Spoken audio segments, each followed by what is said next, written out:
Kita mau berharap sama siapa, guys? Berharap sama siapa? Kita cuma bisa berharap diri kita sendiri. Berharap sama siapa? Polisi kita membunuh. Tentara kita berpolitik. Presiden kita mau maafin koruptor. Wakil presiden kita, Gibran. Terima kasih, selamat malam. Beberapa waktu lalu, publik dihebohkan oleh perdebatan mengenai video Pandji Pragiwaksono di acara program Mensreya. Kontroversi ini memicu pertanyaan yang besar.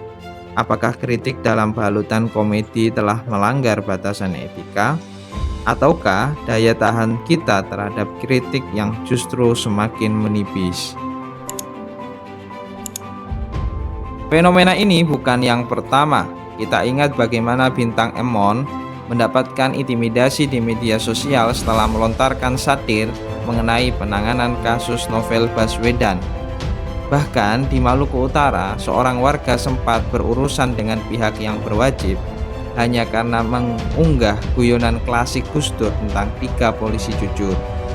Realitas ini menunjukkan adanya ketegangan antara ekspresi humor dan respon publik maupun aparat yang cenderung defensif. Jika kita merefleksikan kembali artikel Gus Dur, Humor dan Demokrasi yang ditulis di Litbang Kompas, Gus Dur telah mengajarkan bahwa demokrasi dan humor seharusnya berjalan beriringan, bukan saling bertolak belakang. Bahkan Gus Dur menyebut humor bukan sekedar lelucon, melainkan energi dan keseriusan dalam wujud yang berbeda untuk menyampaikan kritik tanpa menciptakan ketegangan politik. Gus Dur pernah membuktikan itu saat ia tetap tenang ketika diminta mundur oleh demonstran. Ia justru berseloroh, "Sampean iki gimana? Wong saya maju aja susah, harus dituntun kok disuruh mundur." Humor tersebut efektif meredakan situasi yang memanas.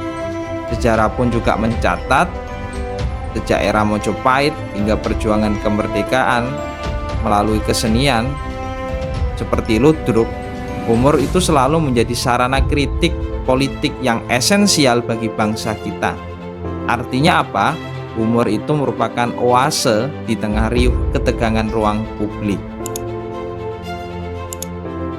Lalu apa solusinya agar komedi tidak terus-menerus berakhir pada laporan polisi atau konflik etika?